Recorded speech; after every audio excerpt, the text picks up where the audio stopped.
Hey guys, Chris here. I wanted to let you know that today's episode is a little more conversational. Felicia and I catch up and we talk about how it's going for her and what she's learning being in her new role at her new job and what it's like being on a team that's more cross-functional in nature rather than leading the charge. We talk about truth tellers, showing your teeth, critical race theory, social constructs, and advocating for yourself in the midst of it all. So, it's a doozy. Hope you enjoy it.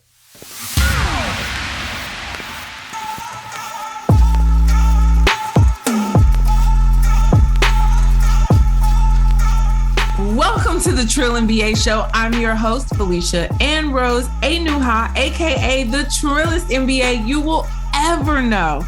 And I am here to help you survive and thrive in corporate America by giving you the truth and being as real as only I can be. I have said that so many times that I don't even have to, I know it, it's so weird how I could just spit that out. And it's like a whole paragraph of words. That's how well I know my intro, because I say it all the time. And the dumbest thing, I should have always had you just take the best recording of that intro and use it every time, keep it as a snippet. But no. My dumb ass will say it every single goddamn time. Every time. Why? I don't know. I don't know why. There's no reason to do that. But here we are. Yeah, but it's good. It has a different tempo, a different feel. And sometimes we can tell how you felt that day when you were recording based on how that intro came out. At least I could. But that's not how a podcast works. Yeah, but you're the Trillest MBA. Okay. That is how this podcast works. Fair, which that's who I am. I'm fair. Felicia Ann Rose Anuha, F-A-R-E. So my two biggest goals are I just want to help my people. And when I say my people, I don't just mean Black people. What I mean by help my people is I want to help the people suffering in corporate America. That's all the people suffering in corporate America. Now, the reason why I focus on Black women is because one, that's what I know, because I am one. But two, I took Nikayla's course, the other podcast you'd be cheating on me with. And which I guess technically you're cheating on her with me because she had you first. But, neither here nor there. Someone's a side, someone's the real, I don't know. She's the side. Shout out Nikayla. So I took her podcast mogul course. And in that course, she teaches you have to niche down. You have to niche down as much as you can, because the idea that I want to talk to every single person that works in corporate America, ever. Yeah, no. Too many people. And a lot of those people don't listen to podcasts. So really, you have to really focus. And then you have all the rest of the people are bonus. The parts of the podcast that resonate with people who work in corporate, that's great. And it helps people. You would not believe the amount of emails and, messages on social media that I get from people who are not Black women who listen to the show. I'm like, oh my God, you helped me so much. And I'm like, that's pretty dope. I love that. Hope you're not offended by all these N-words. Because I drop them all the time. Apparently not. So, hey, get the knowledge where you can get it, right? So, but I will always say this, and someday I hope to meet them. I hope not to fangirl too much and scare the hell out of them. But the podcast that really inspired me to do this podcast is the Read podcast with Kid Fury and Crystal. I love listening to their podcast. They're a pop culture podcast. And really what was inspiring for me is to see two Black queer people, all the marginalization you could get, right? All the cross sections. Yes, all the cross sections, all the intersectionality. And they are so successful just by being themselves. Like, this is who we are. It's unapologetic. It's in your face. You know, for some people, I guess I love it. And, you know, I'm the trillist. So I'm like, anybody that's trill, if I sniff any bit of trillness, I'm all on it. When I remember listening, the first time I listened to their podcast, and they sounded like a Boondocks episode. And I was like, wait a minute, you said all that and you make money doing this?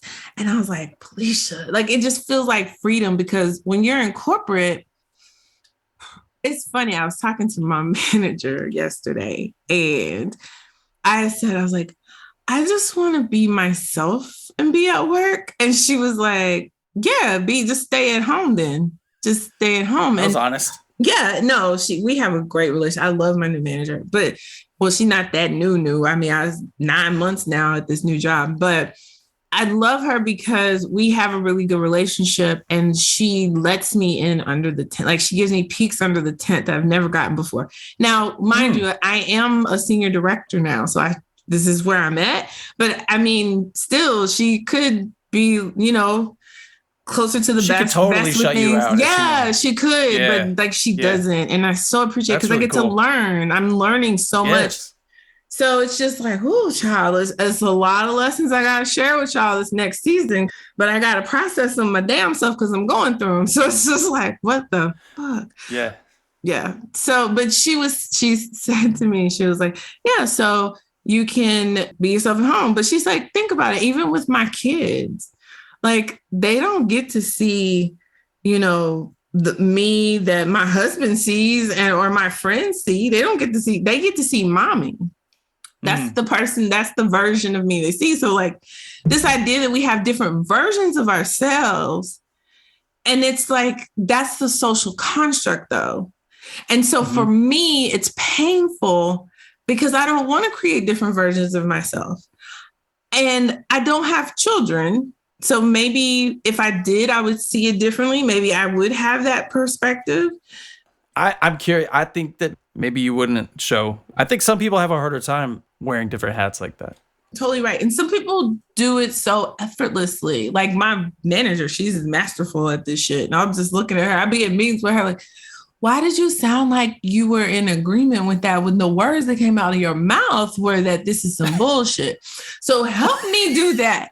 Help me do that, because literally, that's diplomatic genius. I mean, she is one of the most diplomatic people. I'm just like, how do you make it sound? And the art, you know how, and I don't know what episode it was. I'll have to go back and find it for you. But I always say, well, I guess I've said it in several episodes, but I always say, show your teeth. Like, I know Black women hate to be told to smile. And in fact, all women hate to be told. Like, it is very annoying when a man was like, smile. And it's like, I'm not here for your pleasure, you weirdo. Yeah. But like, ladies, show your teeth. Show your teeth. Show your top teeth. And it looks like you're smiling, but you're not. You're just showing your teeth. My boss is a master at showing her teeth.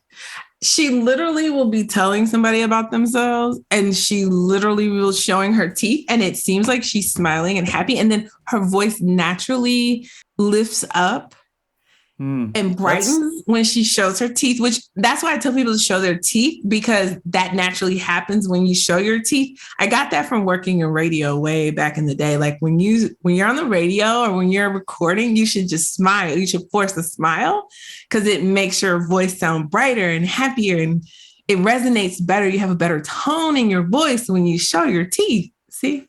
So I'm not showing my teeth now. Yeah, but she was a second ago when you heard that tone lift. Yeah. And so, but she does this in meetings. Wow. And I'm just kind of like, does she come off as fake?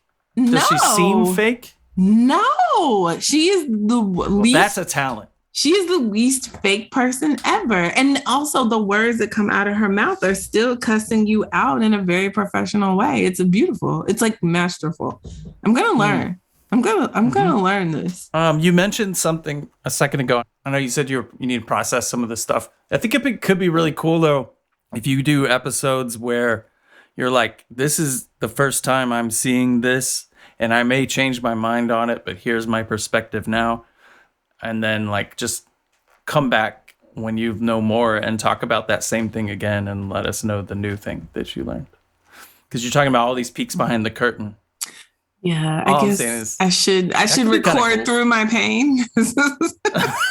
Well, I didn't know it was painful. Record through your pain, Felicia. Just don't break down and cry. I didn't realize. I'm putting violins in the soundtrack of the episode. Get up! Stop crying.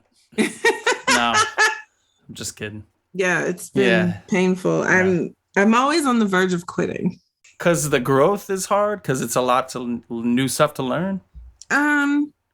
Well, my biggest challenge is that I have switched industries, which means I'm now at an organization where my function is not the lead function. My function is actually now a support function. And I have never experienced that. So I am literally a cross-functional now, where I used to be the spoke of the wheel and all the cross-functionals work for me. Wow. And my management, we were the end all be all, where now that's not the case. But yet in my mind, I got promoted. But then the way people treat me, I'm just like, wait a minute, hold on. I'm a business person. Oh, wow. That's a mind trip. So that's one.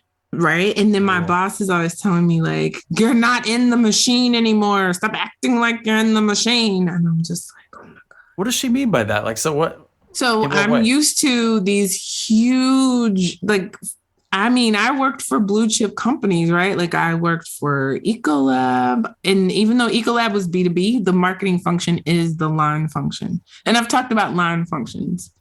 So I worked for Ecolab. I interned at Johnson & Johnson before that. I worked at Kellogg Foods. So marketing is the line function, right? The general managers come up through marketing.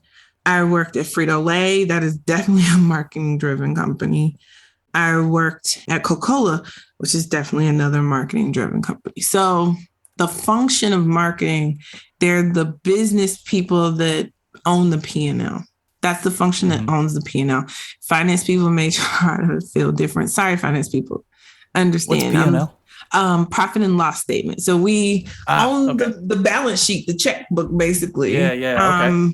We decide, what money we gonna spend to make money, that kind of thing. We own the budgets and we have the power as a function. Boy. The leaders of that function have the power. Thereby, you get a little bit of the power too while you work on your little piece of all this, putting it all together. Now I'm in an organization where it's an operations-driven organization, and I don't know the business as well as I should. And yeah, it's been tough. So those have been the two lessons, right? It's like, I don't know the business as well as I should. And so I'm working on projects and I'm doing things that would dictate or have me needing to know the business. And that background noise was Chris pulling out his notebook and pen and taking notes. And if you're listening to this, you probably should take some too. Because you never know when I'm going to drop a nugget or two or three. But the biggest thing is you have to recognize where you sit in the organization. You have to recognize and understand how you can drive value, even if you're not in the line function. And so although I'm very credentialed and very educated and I have a lot of experience, it has been difficult for me to execute at the level that I'm used to, doing, because, I'm Black excellence. Not too long horn or anything. It just is what it is. But I think it's been difficult to see that, that's not how that works. So that doesn't make sense. And I'm trying to connect dots and put it all together. And then, It sounds like a lot of new. Yeah. A whole lot of new stuff. More than what I anticipated. Yeah. I could see that being really difficult. Mm-hmm. But when you've been there, there's an energy shift from being in the driver's seat to being the support, yes, the co-pilot. Yes. That's a complete energy shift. Yeah. because I mean, I'm over here. Ooh. You know how, have you ever watched or been privy to a parent trying to teach their kid how to drive? No. So literally, oh, this is going to be your life. I don't want to. In 8 years. 8 years, my friend. Haha. So listen, my mom, every time I would drive her somewhere, she literally would like move her foot and try to brake. Like she would brake in the passenger seat. I'm like, you don't have a brake. What are you doing? Stop doing that. You're making me nervous. Like, stop it. But she's like, you're going too fast. I'm like, look, I'm 30 years old. Do you want to be in this car or not? Been driving for 15 years now. But here, you know, the parallel here is that I have got to get comfortable with these other people driving. And there's a level of trust that I need to cultivate because I'm the new person. I'm the person nobody knows. I'm the, you know, and although my experience gives me some credibility, some people are like, well, we're not impressed. Some people are just not impressed. And part of that not being impressed comes from the fact that I don't know the business as well as I should. So me getting more grounded in the business will help a lot. I learned this week. And from some feedback I got too. So adulting sucks. This is adulting.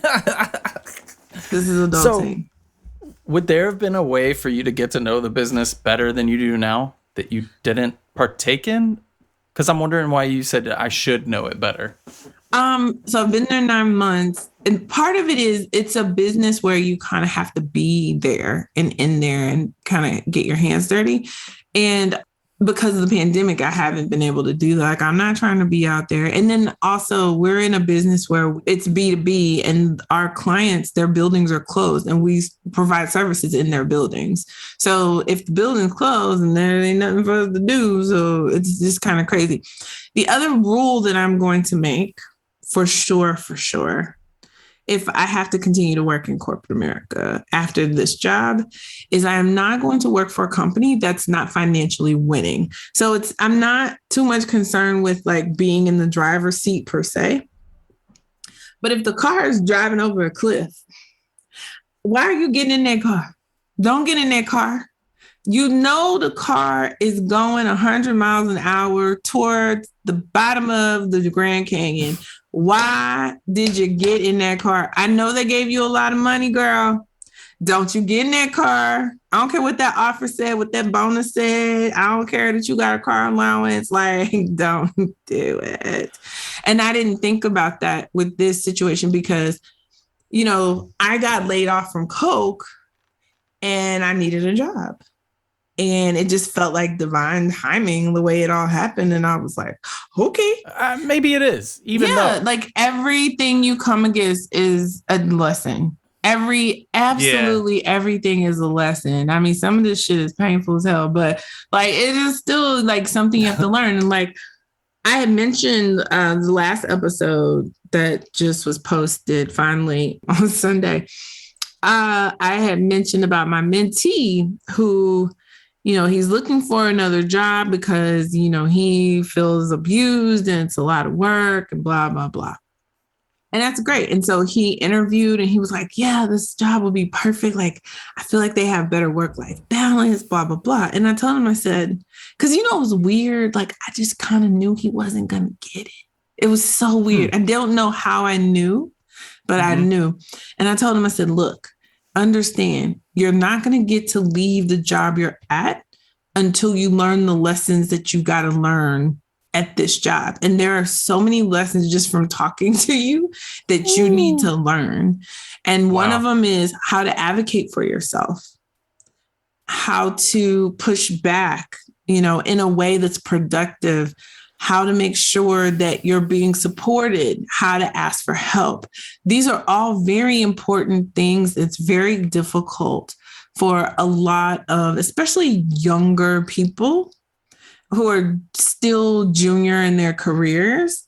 And we're not taught to do that. Like, think about it. When we teach from a very young age, sit down, shut up, do your work. Like, that's school. That's K through 12.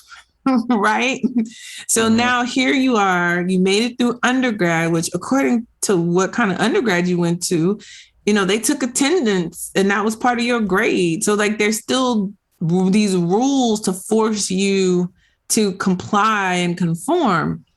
So then when you get to a position in your life where you're an adult and you should have some agency, you be able to use a little bit more of the free will God actually gave you, you find yourself very much conditioned to like, well, if my boss says, I just have to do it. I was like, no, no, that is not the answer. Your boss may say something, but they're not thinking about. So that's the other thing about school and parents and being a kid. Everybody is conditioned to, yes, we're telling these kids what to do, but we're doing it from an intention that this is good for them. Like kids need structure, right? Like they haven't, their brains haven't fully developed. They can't make decisions well. They can't process things well. And it's on us as adults to teach them. And we do that in a very structured way. But the problem with the way we have things structured, the structure is also built to support the system of corporate and working, right? So it's also built to have you conform in that system. But when nobody ever takes a step back and says, hey, your job won't matter if you have a heart attack and stroke out and die. Your job won't matter if you like lose your mind and end up in the nut house. Your job won't matter if you kill yourself.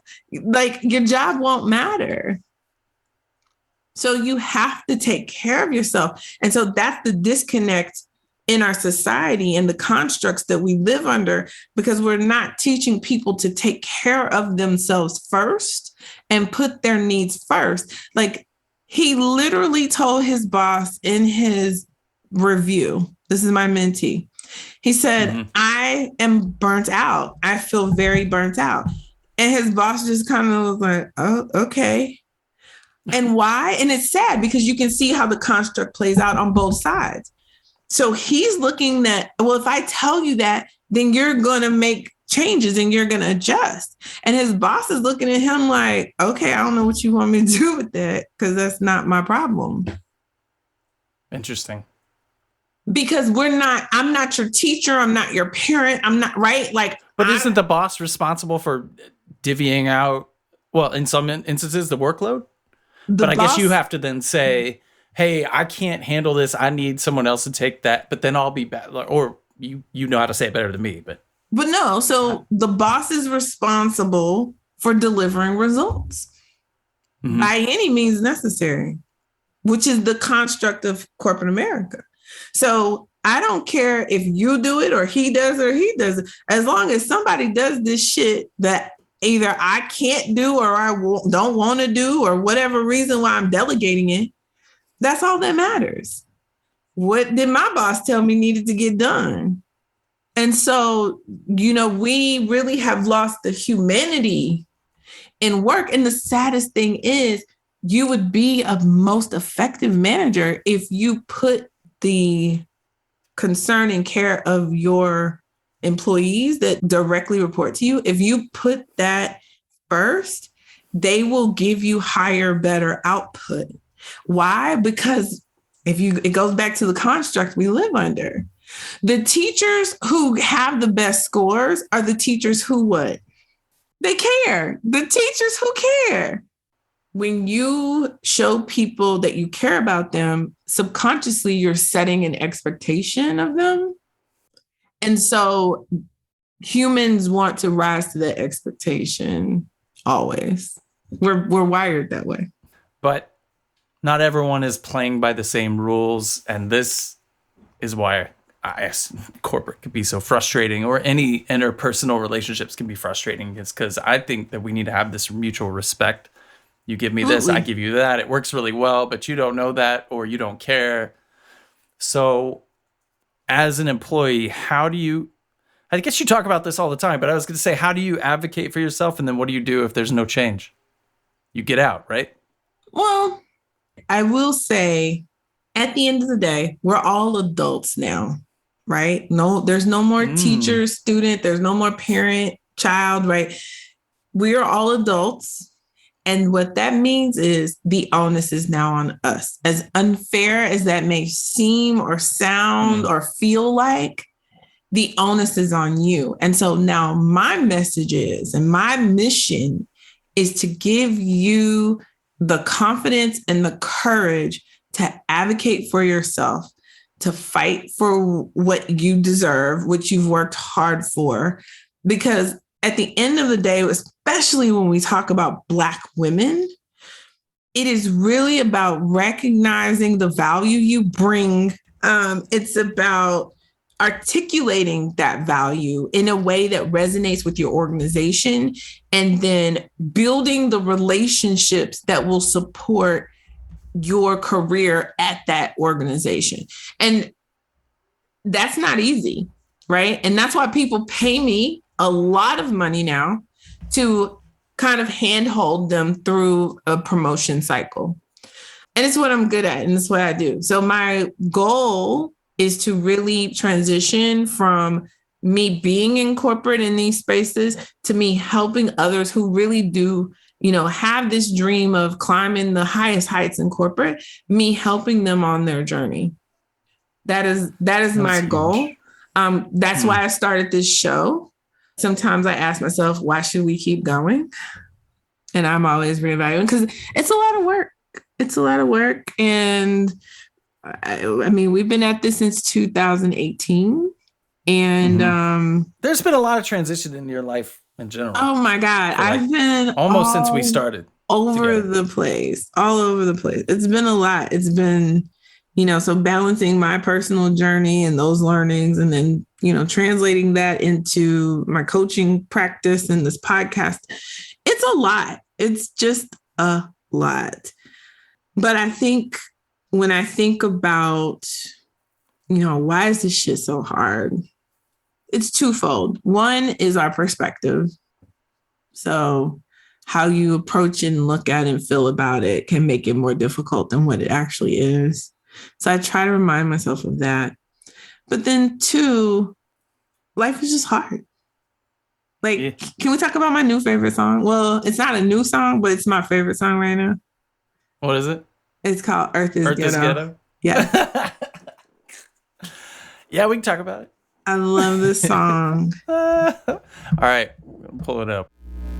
I'm out on the street by the corner store, the one on 15th. Got a bright shirt on, so I'm easy to see. I've been down here stranded indefinitely. I can't reach my planet, but I need to leave. You should see these people. It's hard to believe how they treat each other. It's hard to conceive. Oh, Earth is ghetto. I wanna leave. Oh, Earth is ghetto. I wanna leave.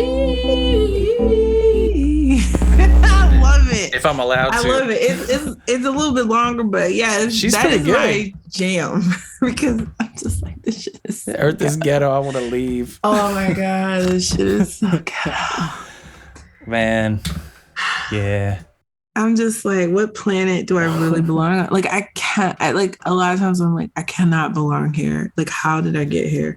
Because one, my mouth, right? Like, just off top.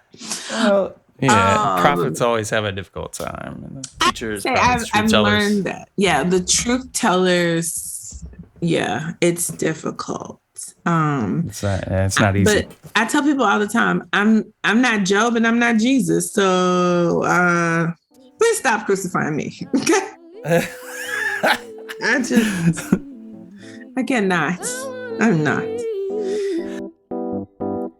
They got their hungry, starving, nothing to eat, and the homeless living out on the street, and the sick are dying, cricket police, politicians lying, criminals on the street. I got 5. So, okay, I want to ask, I assume very much that it's harder if you come wearing black skin to work to do all this advocating stuff.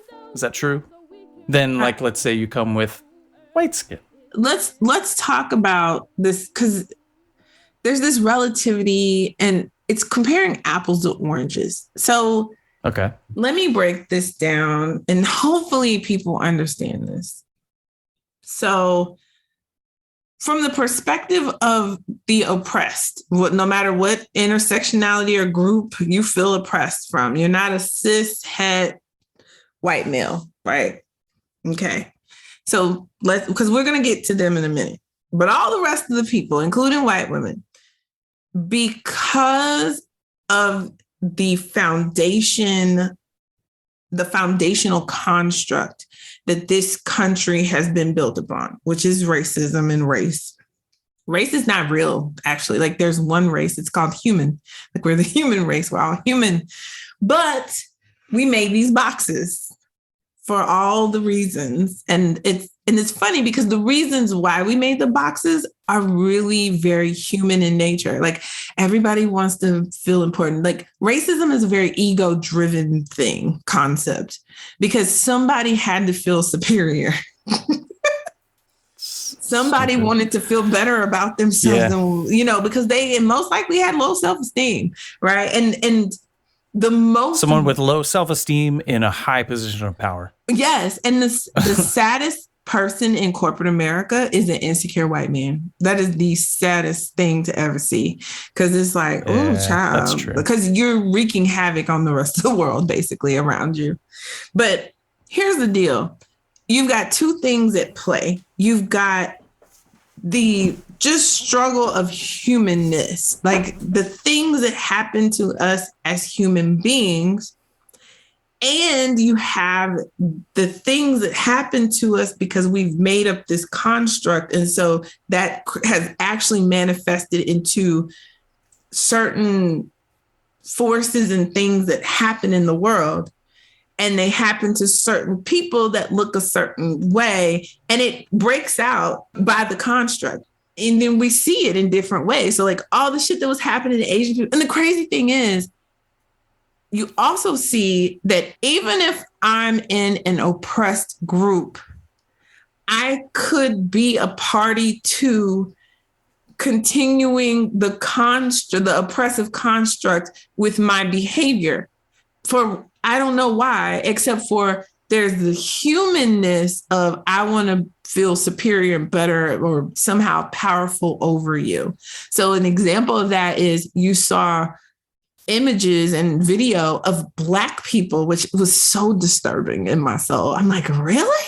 You saw images of Black people, especially like on the West Coast, like being violent towards Asian people because they believed that the Asian people had started the pandemic. I was like, oh my God, we have, like, this is where we really have to take a step back in our educational system and say we all, as humans, we have failed.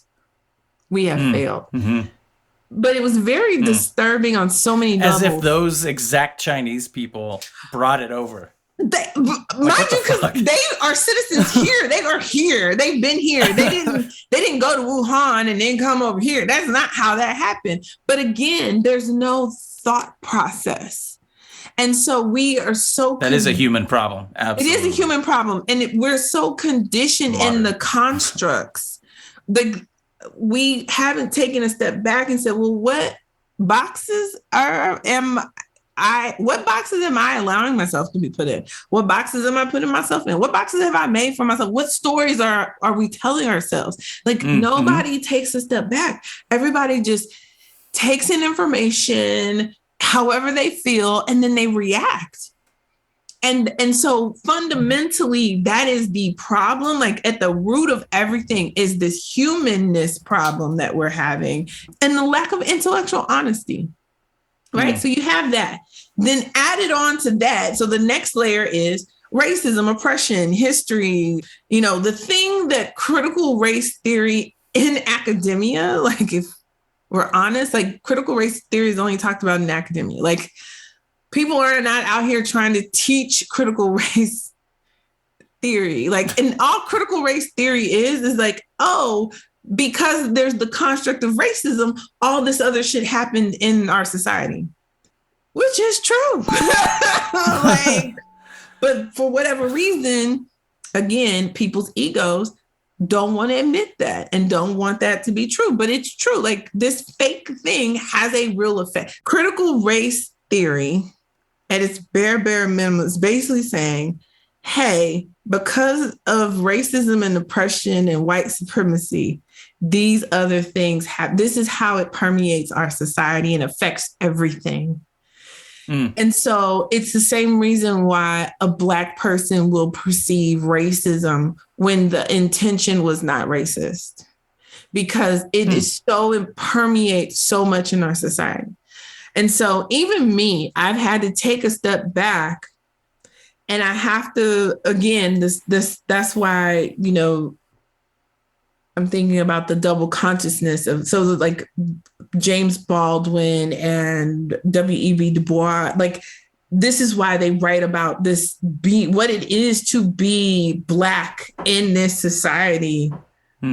Because at the end of the day, you're human, but you can't just live in just humanness. You also are now stuck living in this construct that you didn't even make, that doesn't benefit you. It's already bad enough being a human doesn't benefit anybody, but then you got to add this other shit. And so this idea that, oh, it's harder for a Black person is why white people get so upset, because they're like, well, my life hasn't been easy. You're right. Your life hasn't been easy because you're a human. And no human's life is easy. Even the rich ones. Rich people have problems. Right? And poor people are like, well, how do rich people got? Because poor people think my only problem is I ain't got no money. And then when you get some money, you're like, fuck life. Because life has problems.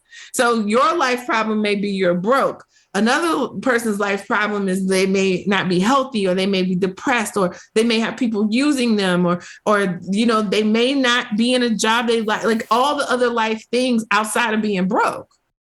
These are human things. And so it's a very difficult pill to swallow, because you have so many people having to live with both constructs, the construct of humanness and the construct that we've created, the fake construct of race. And then white men, they look at, you know, other races and they're like, I don't see what the problem is. Life's hard. But it's like, yes, you're right. Life is hard. Your life probably sucked. You probably had dad whip the shit out of you. Why patriarchy?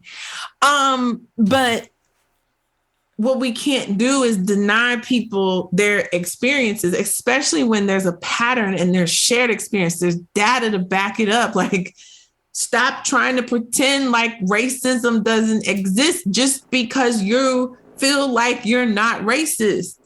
Like, stop it already. Enough. Don't try to pretend that sexism doesn't exist just because you have a penis. Stop it. Enough. Right? Stop pretending, because at the end of the day, you would never trade places with that other person. Like, if God came down and said, oh, my child, you're so pure.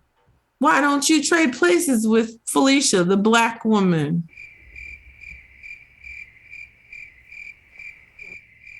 The thing is, we don't know until we trade places. So the best we can do, this goes back to stop pretending. But I think the other part is, and believe people when they tell you their experience.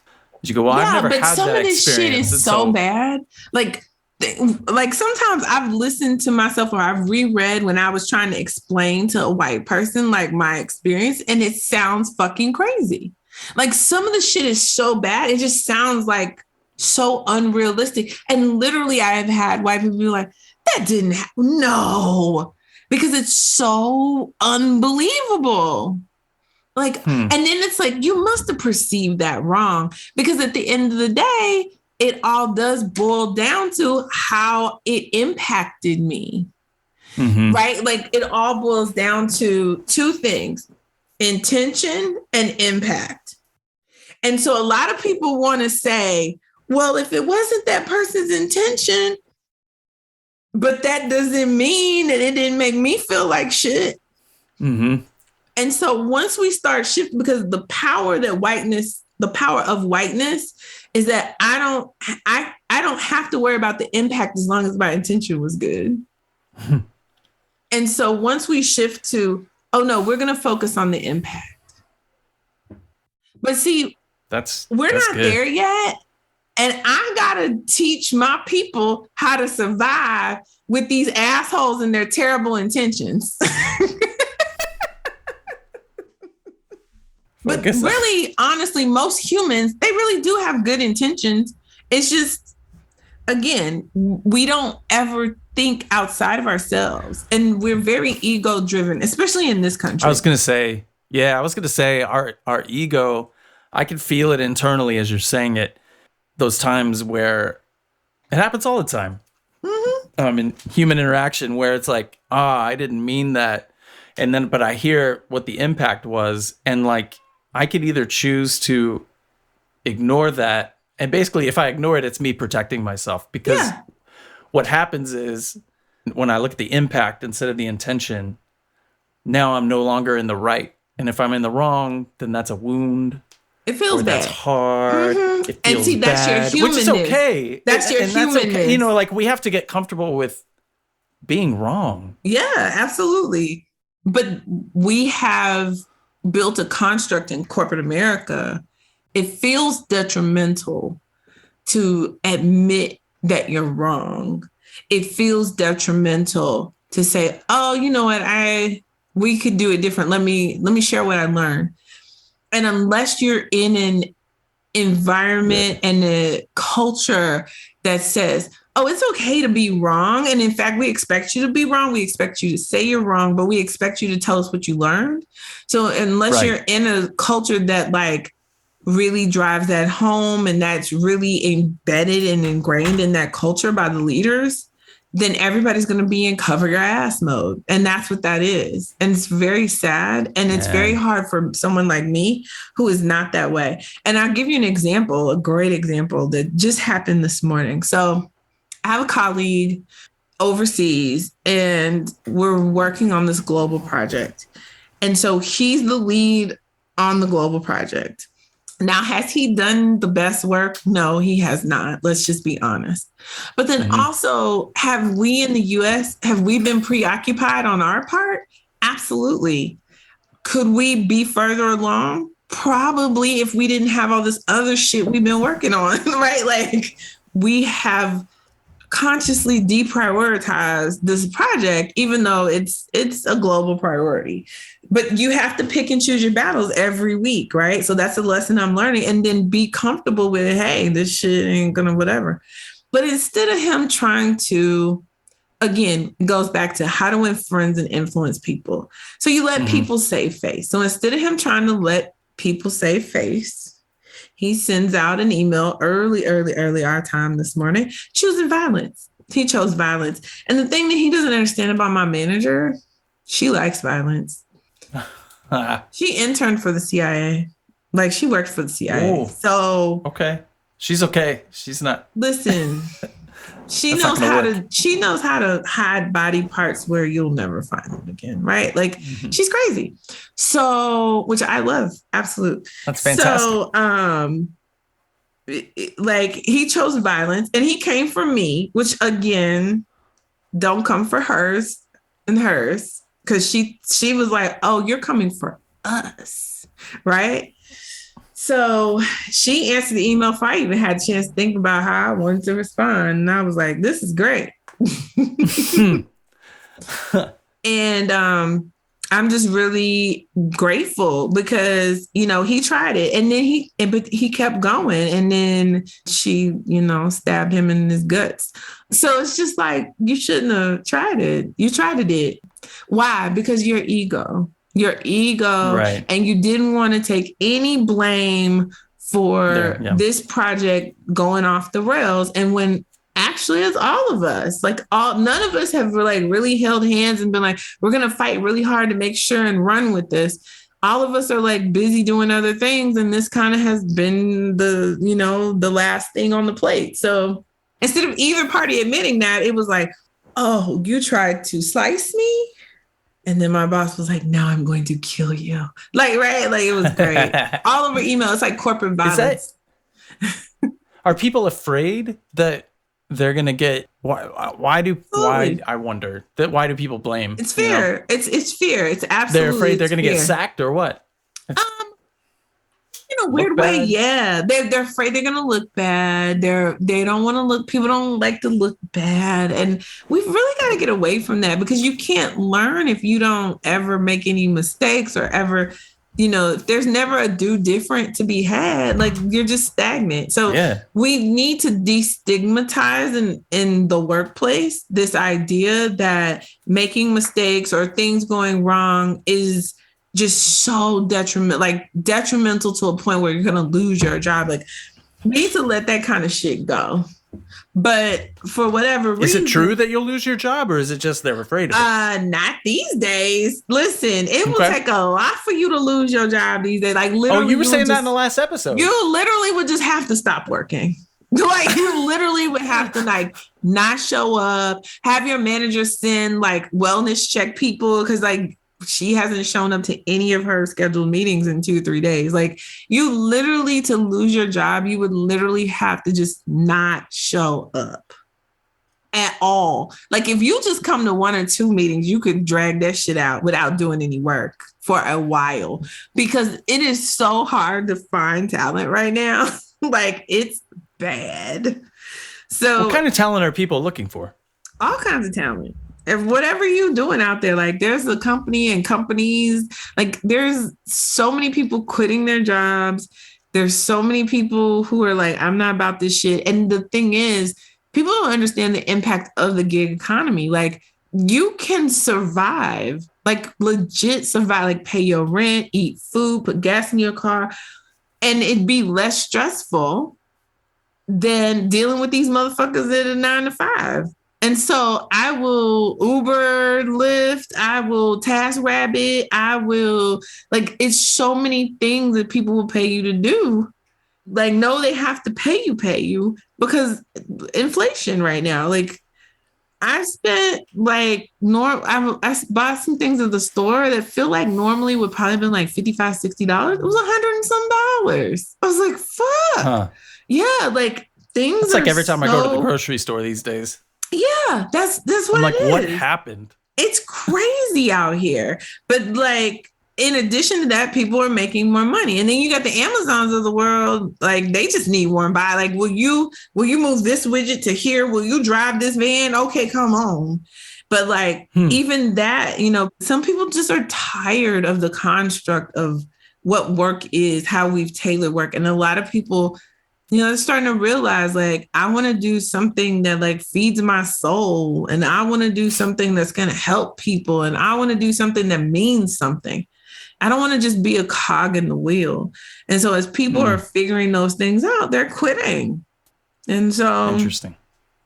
Y'all going to lose Felicia at some point. Listen, I need to get out of corporate so bad. But I think for me, it feels better to do work that like feeds you and doesn't drain you.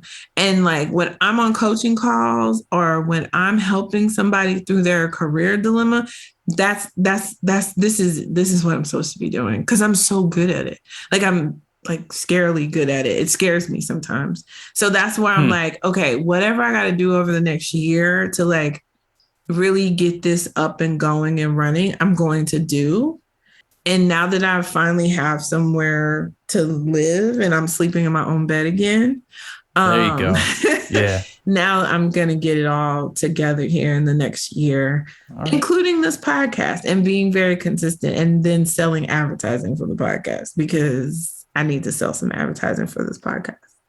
But yeah, like I think the next year is going to be really, really like good because we're going to really stay focused on what are all the things you need to do to get promoted?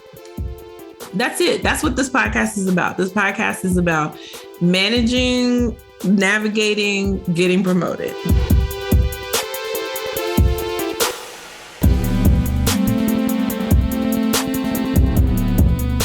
So do you get the same feeling of, yes, this is what I'm supposed to be doing when you record the podcast?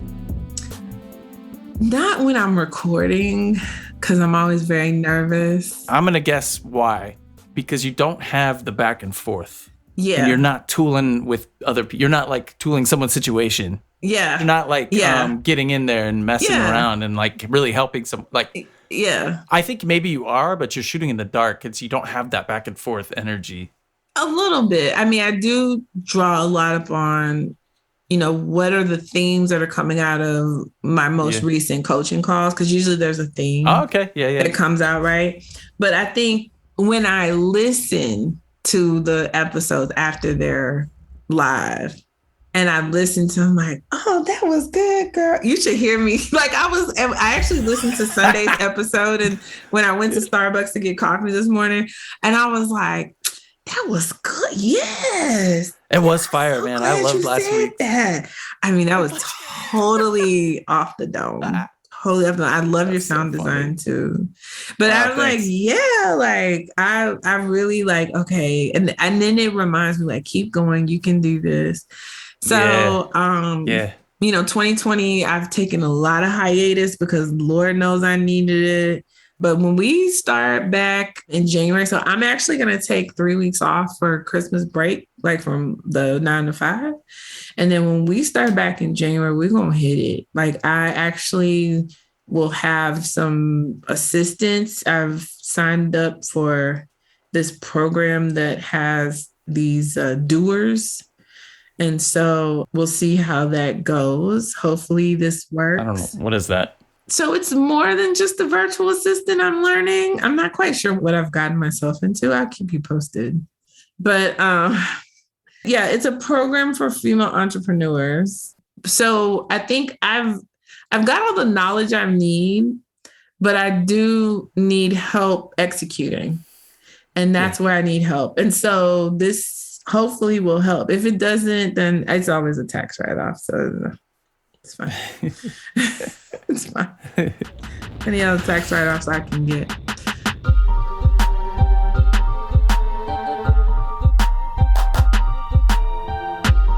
Oh, and did you listen to this recording last week? Because there was a part that like sped up when I was talking about the white man, and I felt like subconsciously you made it do that. No, I did not. Of course I listened, but I don't know what happened there. Every once in a while, Logic has this flux. It's called flux time. And it may have actually kicked in and I didn't realize it. Like I accidentally hit Control F, which turns it on. That's how I have it set up. So if you can give me a time code, I can go fix it. I'm not reloading it up. Don't worry about fixing it. But I thought it was hilarious because it was when I was talking about like whiteness and whiteness needs to stop or something. And it like sped up real quick. But it was kind of cool the way it happened. So now I was like, maybe I did it on purpose. I don't know. That's what I was wondering. I was like, did he do this on purpose? But then it was kind of weird. So I was like, no, he wouldn't have done that because he's an audio. You're like a purist with the audio. So just because it did sound kind of wonky because the way it sped up. It might have been an accident. Yeah, it didn't sound like you did it on purpose. But it was kind of cool all at the same time. It was funny. It's like even your mistakes. Like subconsciously, I sabotaged the white man part. Yes. No, but even your mistakes sound cool. I was like, oh. Did you like where I pitched your voice down? Yes. When you were like, so low. Yes. That was so much fun. I love the sound. Like I always want the podcast to be dynamic in that way. And I've always been willing to invest in that. So thanks for rocking with me, Chris. And thanks for cheering this show on. I know it's your favorite show and I know you can't tell Nikayla that. So don't even say that. Don't respond. Because we like Side Hustle Pro. That's right. We love it. We do. We love Side Hustle. You were talking about Podcast Moguls at the beginning, and I think she's reopening that in January.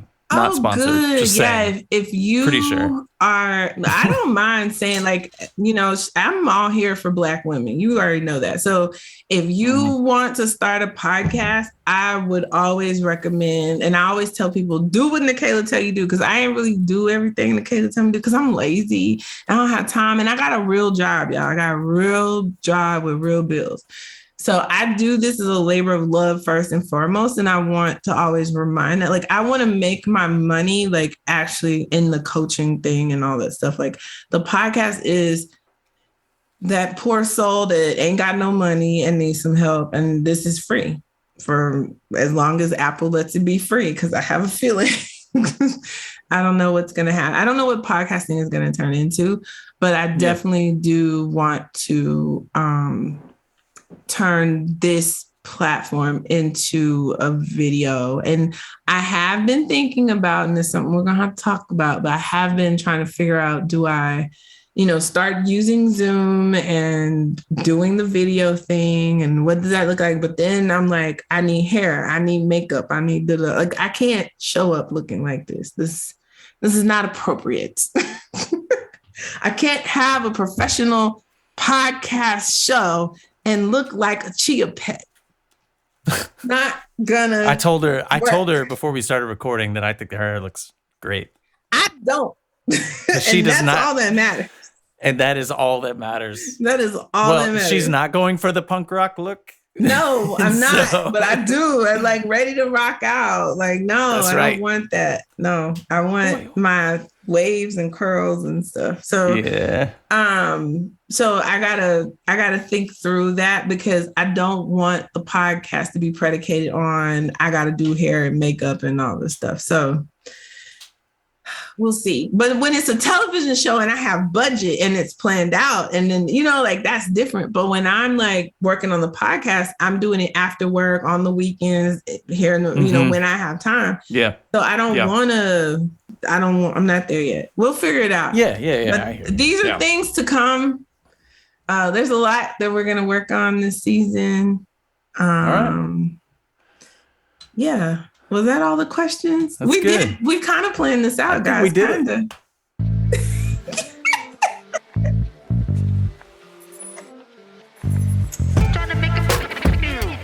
But on that note, Chris, I gotta get back to work. Like, you scheduled this middle of the workday. I blocked my calendar, and now we're overtime because of me. It's my fault. It was my fault too. I pushed it off an entire hour. No.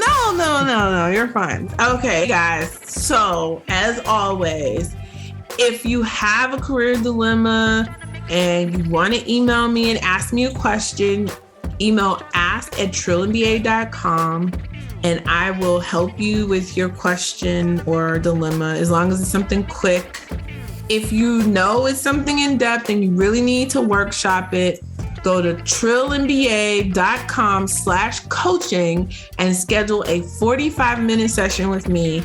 It is $100, which the prices are going up at the beginning of the year. So if you need a coaching call, you better schedule it now.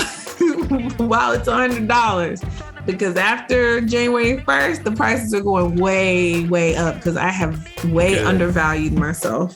Because you're making people a lot of money. Oh my God. If I get one more email talking about, I got a $40,000 new job because I talked to you, I was like, $40,000 over what they were making before? Yes. So again, guys, if you need me, ask at trillandba.com. If I don't answer in 48 hours, please re-email me. I just missed it because I get a lot of email. So send it back to the top of my email box. If you want a coaching session, trillandba.com/coaching. And you can schedule time, calendar, and pay. And then we will meet up and we will workshop your problem. And you will just be better at work and you'll be beasting it out. And until next time, keep it trill. The Trill and BA Show is a Fair World Corp LLC production. Executive produced by Felicia and Rose Enuha. Sound design and editing by Chris Mann with Podshaper. Theme music is Kick Push by Ryan Little. Keep it trill every day, y'all.